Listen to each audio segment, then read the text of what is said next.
TRADCAST Express.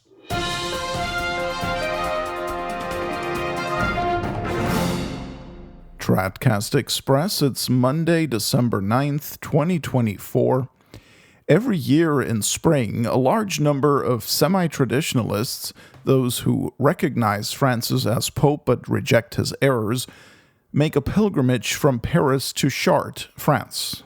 This year, the total number of attendees reportedly exceeded 20,000. Next year, the popular pilgrimage is scheduled from June 7th through 9th. There's just one little problem. The Vatican is seriously considering prohibiting the traditional Latin Mass from being celebrated at Chartres Cathedral upon their arrival there. An article from the English language section of the German website katholisch.de says, quote, "The Vatican is reportedly considering a possible ban on the Tridentine Mass during the traditional pilgrimage to Chartres. The reason for the considerations is the fear that the organizers would not adhere to the norms for the celebration of the preconciliar Mass," reported the French daily newspaper La Croix on Thursday, December 5th.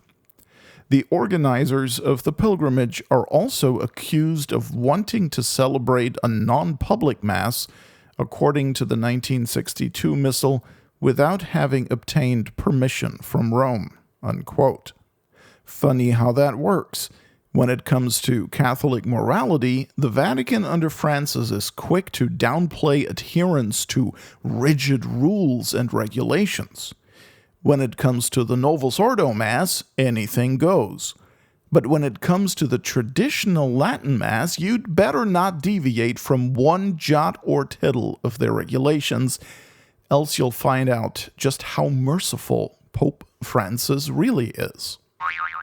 But while the Chartres pilgrimage may not please the Vatican modernists, there is a pilgrimage they do approve of.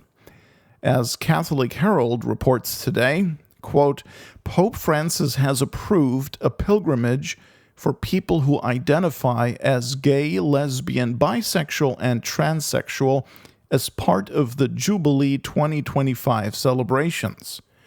On September 5th, there will be a prayer vigil for members of the LGBT plus community and their families in Il Gesù, the Baroque Jesuit mother church in Rome and the burial place of St. Ignatius of Loyola, the 16th century founder of the Jesuits. On the afternoon of the following day, the LGBT plus pilgrims will pass through the Holy Door of St. Peter's Basilica, according to Il Messaggero. The LGBT plus pilgrims will return to Il Gesù for a Mass celebrated by Bishop Francesco Savino, the Vice President of the Italian Bishops' Conference," unquote. Yeah, I guess he really keeps the vice in vice president. Anyway, so they're not going to approve of the traditional Mass at the Chartres pilgrimage because they suspect a deviation from approved norms, but when it comes to celebrating sins that cry to heaven for vengeance, talk about deviating from a norm, why, the Frankster has the Holy Door open for you. LifeSite reports the following on this, quote, "The pilgrimage will be officially named Church, Home for All, LGBT plus Christians and Other Existential Frontiers, and will be led chiefly by the prominent Italian LGBT organization Tenda di Giornata, TDG. TDG is, as a group, aimed at making known the path that LGBT, lesbian, gay, bisexual, and transgender Christians take every day in their communities and in the various churches.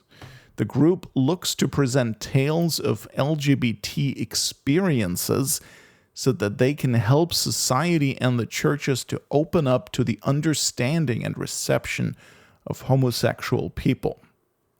In promoting LGBT prayer events in recent years, TDG have posted a number of images, including an icon of Christ backed by the rainbow flag an icon of Christ with a rainbow-colored halo, and an icon of Christ appearing as a transgender individual surrounded by individuals in modern dress. Unquote. Blasphemy. Blasphemy. You know, it wasn't that long ago, I would say certainly no more than 15 years ago, at most, that this kind of stuff was completely unthinkable in any Novus Ordo church. I remember that when I found out that there was one parish, I think somewhere in California, that was openly promoting the sodomite lifestyle, I first couldn't believe it, but when I confirmed it was true, it was like an absolute singular exception in the United States. But now that Bergoglio has been presiding over the Novus Ordo Church since 2013, it's like the sodomite sewer has been opened and is flooding the entire church with this stuff. And for anyone who thinks that this is all about welcoming the sexually perverted so that they will convert to Christ and live chaste lives, is deluding himself. The only conversion taking place here is that of people to the acceptance of the homo lifestyle. Now, I do think there's one way to get this LGBT whatever pilgrimage thing shut down, and that's if they throw a traditional Latin Mass in there somewhere. Then the Vatican is going to cancel this thing in no time. In other news, you may recall that in January of this year, Pope Francis allowed for the Anglican Archbishop of Canterbury to use the Catholic Basilica of St. Bartholomew in Rome for a Eucharistic celebration. Not only was that a tremendous sacrilege on account of it being invalid, remember Anglican ordinations were declared invalid by Pope Leo XIII in 1896. It was also outrageous, of course, for another reason. The Anglican Church is a false church, and its religion is a false religion. In other words, Francis allowed the representative of a false Christianity to celebrate his heretical sect's false worship in a Catholic church in Rome. And as bad as that was, he at least didn't hand over the whole church for them to keep. And yet that is exactly what he did for another heretical and schismatic religion, the Eastern Orthodox. A report published today by the Orthodox Time states, quote, "On Sunday, December 8th, 2024, Ecumenical Patriarch Bartholomew presided over the Divine Liturgy at the newly inaugurated Cathedral of the Dormition of the Theotokos, the official seat of the Holy Metropolis of Smyrna. The historic church, originally built in the 17th century and dedicated to the Virgin Mary, Santa Maria, was granted to the metropolis in 2023 by Pope Francis and the Franciscan Order following a request by the Ecumenical Patriarch. This gracious concession transformed the church into the cathedral of the Orthodox metropolis of Smyrna." Unquote. Yeah, you can thank Vatican II ecumenism for that. The Eastern Orthodox are gifted a Roman Catholic Church because good ecumenical relations. Bergoglio turned a church built for the true worship of the true church founded by Christ over to heretics and schismatics whose worship is objectively an abomination to God. Now, to be clear, we're not saying that all Eastern Orthodox people are evil or anything. God alone knows the precise state of the soul of each human being. But objectively speaking, regardless of personal intentions or whatever, diminished culpability, the worship of any non-Catholic religion is odious to God. Yes, even if the Mass is valid, which of course it is, since the Eastern Orthodox retain valid ordinations, even if the liturgy itself contains nothing objectionable, it is still the worship of a heretical and schismatic religion. If actively attending it is mortally sinful, and it is, check your pre-Vatican II moral theology book, how much more sinful do you think it would be to donate to them a Catholic Church whose altar was consecrated to the true God for the true worship by the true Church?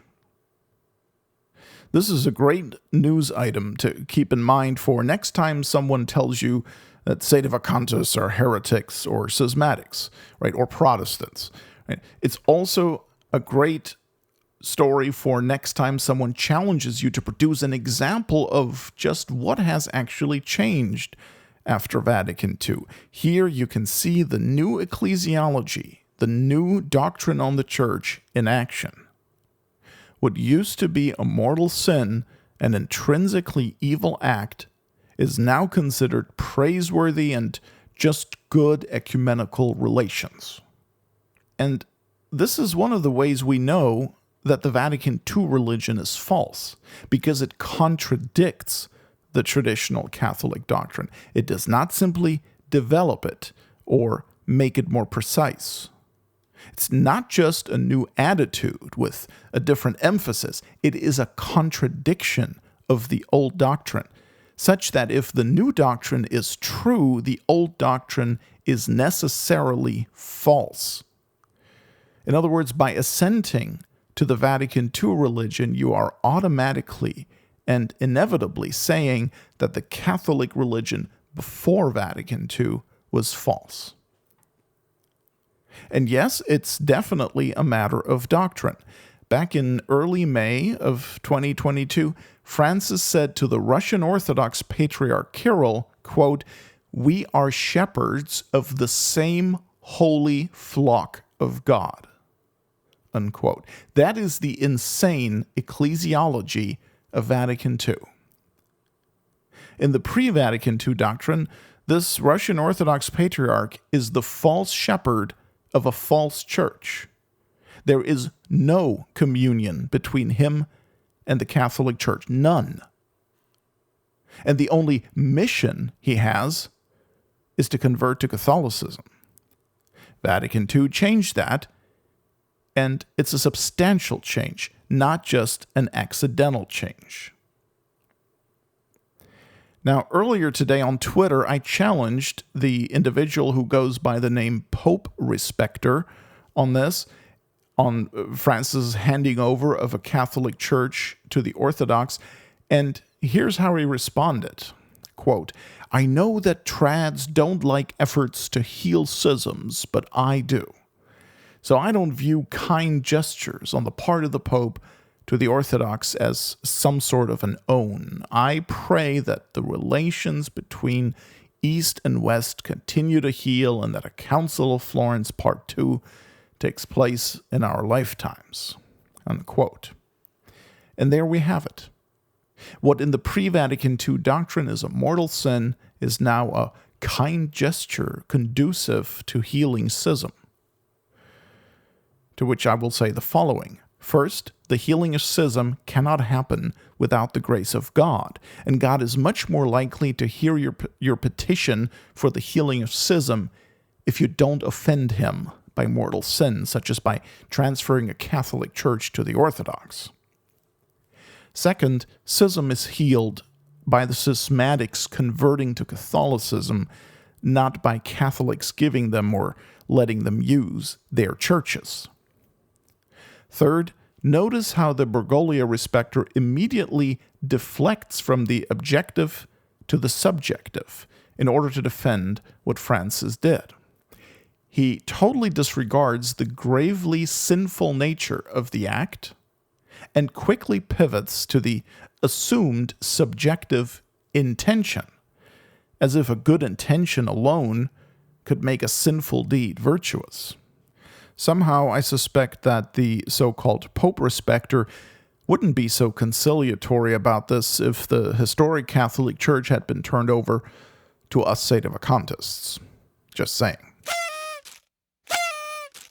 And lastly, if you've seen Pope Francis lately, you'll have noticed that he's got a big bruise on his face, on the right side of his chin and lower jaw, We've got a picture of it posted on the Novus Ordo Wire blog with a link in the show notes. The Vatican spokesman explained that Francis fell on Friday, December 6th, and hit his head on his nightstand. On Twitter, Michael Hitchborn of the Lepanto Institute pointed out what a coincidence it was that Francis sustained this injury on the feast of St. Nicholas, who is said to have punched the heretic Arius in the face at the Council of Nicaea. Hitchborn wrote, quote, "A bruised chin on St. Nicholas's feast day. The punchline really does write itself," unquote. And all I'd have to add here is, no punch intended. TRADCAST Express is a production of Novus Ordo Watch. Check us out at tradcast.org, and if you like what we're doing, please consider making a tax-deductible contribution at novusordowatch.org/donate.